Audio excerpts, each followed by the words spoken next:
நடிகர் ரஜினிகாந்த் தற்போது கூலி படத்தில் லோகேஷ் கனகராஜ் இயக்கத்தில் நடிச்சிட்டு வராரு. அடுத்ததாக அவரது நடிப்பில் வேட்டையன் படம் வரும் அக்டோபர் 10ஆம் தேதி ரிலீஸ் ஆக இருக்கு. அடுத்தடுத்த படங்களோட ஷூட்டிங்கில் பிஸியாக நடிச்சிட்டு வரும் ரஜினிகாந்த் பொது நிகழ்ச்சிகளிலும் தன்னை சிறப்பாக ஈடுபடுத்தி வந்து கொண்டிருக்காரு. அந்த வகையில் கலைஞர் எனும் தாய் என்ற புத்தக வெளியீட்டு விழாவில் பங்கேற்ற ரஜினிகாந்த் திமுகவினர் குறித்து பல்வேறு விஷயங்களை பகிர்ந்து கொண்டார்.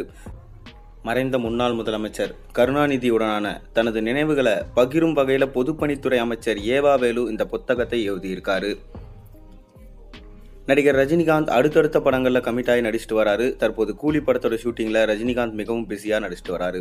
முன்னதாக இந்த படத்தோட ஷூட்டிங் ஹைதராபாத்தில் நடைபெற்ற நிலையில் தற்போது சென்னையில் பிரம்மாண்ட செட் போடப்பட்டு நடத்தப்பட்டு வருது. இதனிடையே வரும் அக்டோபர் 10ஆம் தேதி ரஜினிகாந்தோட வேட்டையன் படமும் திரையரங்கில் ரிலீஸ் ஆகுது.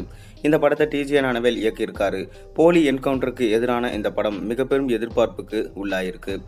நடிகர் ரஜினிகாந்த் அடுத்தடுத்த படங்களில் நடிப்பதோடு பொது நிகழ்ச்சிகளிலும் தன்னை சிறப்பாக ஈடுபடுத்திட்டு வராரு. அந்த வகையில் தற்போது கலைஞருடனான தனது நினைவுகளை பகிரும் வகையில் பொதுப்பணித்துறை அமைச்சர் ஏவா வேலு எழுதியிருக்க கலைஞர் எனும் தாய் என்ற புத்தக வெளியீட்டு விழாவில் நடிகர் ரஜினிகாந்த் கலந்து கொண்டார். சென்னை கலைவாணர் அரங்கில் இந்த நிகழ்ச்சி சிறப்பாக நடந்தது. நிகழ்ச்சியில் முதலமைச்சர் மு.க.ஸ்டாலின் புத்தகத்தை வெளியிட நடிகர் ரஜினிகாந்த் அதை பெற்றுக்கொண்டார். நிகழ்ச்சியில் திமுகவினரின் செயல்பாடுகளை ரஜினிகாந்த் பாராட்டி பேசினார். குறிப்பாக அமைச்சர் உதயநிதி ஸ்டாலினுக்கு பாராட்டு தெரிவித்தார். கடினமாக உழைத்து வரும் பேச்சில் தனக்கென ஒரு பாணியை உதயநிதி ஸ்டாலின் உருவாக்கி இருக்கிறதா ரஜினிகாந்த் குறிப்பிட்டிருக்காரு. தொடர்ந்து பேசிய ரஜினிகாந்த் திமுகவினர் ஆலமரம் போன்றவர்கள் என்றும் அவர்கள் எந்த புயல் அடித்தாலும் தாங்குவார்கள் என்றும் சுட்டிக்காட்டி பேசியிருக்காரு. இதனால் அவர் தன்னுடைய பேச்சில் புயல் என யாரை குறிப்பிடுகிறார் என்பது குறித்து ரசிகர்கள் தங்களுக்குள் கேள்விகளையும் எழுப்பும் தெளிவையும் பெற்றிருக்காங்க. இதனிடையே ரஜினிகாந்த் இந்த பேச்சை தன்னுடைய ட்விட்டர் பக்கத்தில் இயக்குனர் ப்ளூ சட்டை மாறன் பதிவிட்டிருக்காரு. மேலும் அடுத்தடுத்து இந்த நிகழ்ச்சியில் ரஜினிகாந்த் பேசிய பேச்சுகளையும் அவர் பதிவிட்டிருக்காரு. எந்த மாதிரியான விமர்சனங்களையும் ஆக்கப்பூர்வமாக எடுத்துக்கொண்டு கையாள்பவர் கலைஞர் என்று கூறியுள்ள அவர், பிறர் மனதை நோகடிக்கும் வகையில் விமர்சனங்கள் கூடாது என்று கேட்டுக்கொண்டிருக்காரு. தொடர்ந்து அரசியல் பேச்சில் மிகவும் ஜாக்கிரதையாக பேச வேண்டும் என்று அவர் தெரிவிச்சிருக்காரு.